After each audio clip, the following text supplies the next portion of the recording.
Então, o nosso ASO, ele é realizado no setor da hematologia. Então, o que seria isso?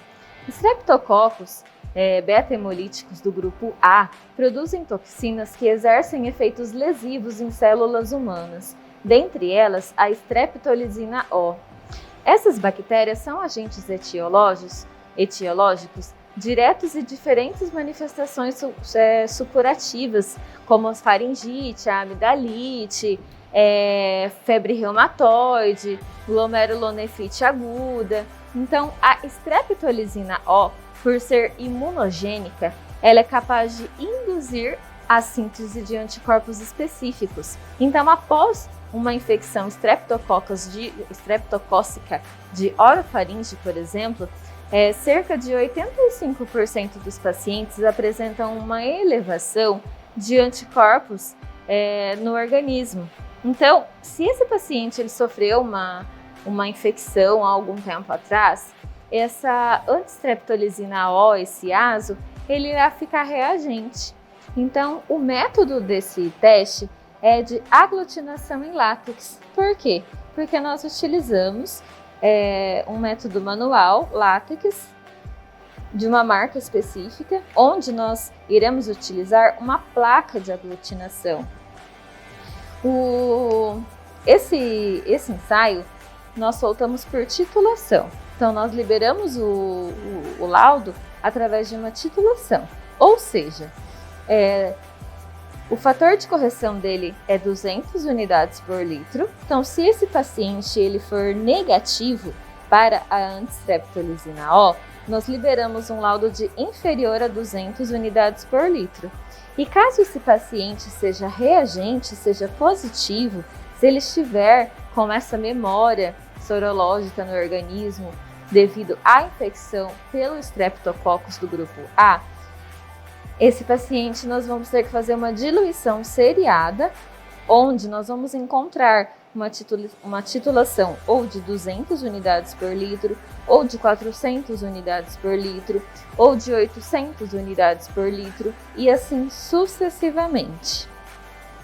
Para o nosso teste, nós vamos utilizar o soro do nosso paciente, 25 microlitros. Então, eu coloquei na minha pipeta 25 microlitros. Vou pipetar.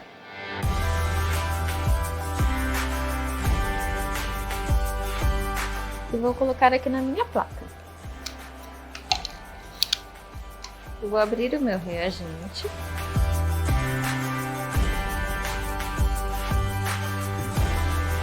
Vou pipetar também 25 microlitros e deixar aqui do ladinho. Neste primeiro momento eu não vou misturar. Por quê? Porque se eu misturo, às vezes eu não estou fazendo apenas de um paciente. Se eu estiver fazendo de mais pacientes, realizando esse teste de mais pacientes, o nosso tempo de homogeneização para a leitura do teste é de apenas 2 minutos. Então pode ser que na hora que eu esteja terminando o último paciente, já deu o tempo do primeiro e eu não homogeneizei. Então sempre nós vamos ter o cuidado de colocar separado. Então, como aqui nós estamos fazendo apenas de um paciente, nós vamos misturar. E nós vamos fazer um halo. Eu vou fazer a bolinha. Sempre tomando cuidado para não invadir um outro poço, para não sair dessa parte preta. E aqui eu vou homogeneizar durante 2 minutos. E vou identificar se essa placa irá aglutinar, ou seja, se o meu paciente for reagente, se ele estiver com essa infecção tardia, eu vou presenciar uma borda aqui, uma aglutinação. Por isso que o método se chama por aglutinação em látex.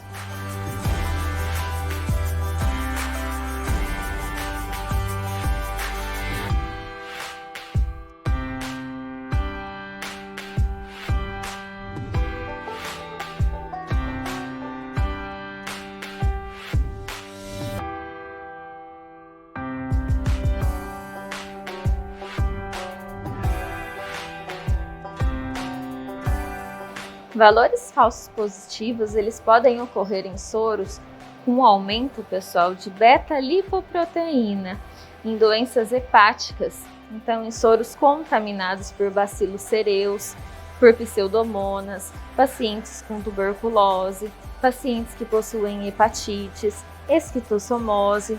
Então todos esses interferentes podem dar no meu laudo, no meu exame, um falso positivo, ou seja, às vezes ele aglutina, o bioquímico libera um resultado positivo dentro da sua titulação e esse paciente possui uma outra doença.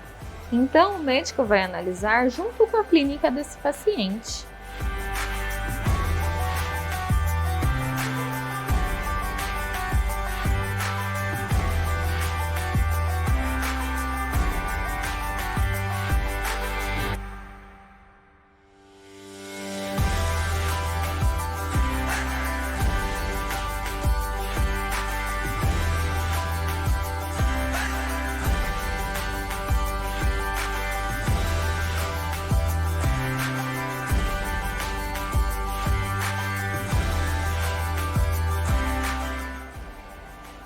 Dados meus 2 minutos, nós iremos realizar a leitura. Então, esse paciente, ele é um paciente inferior a 200 unidades por litro. Por quê? Porque não aglutinou, não teve essa presença de aglutinação na amostra.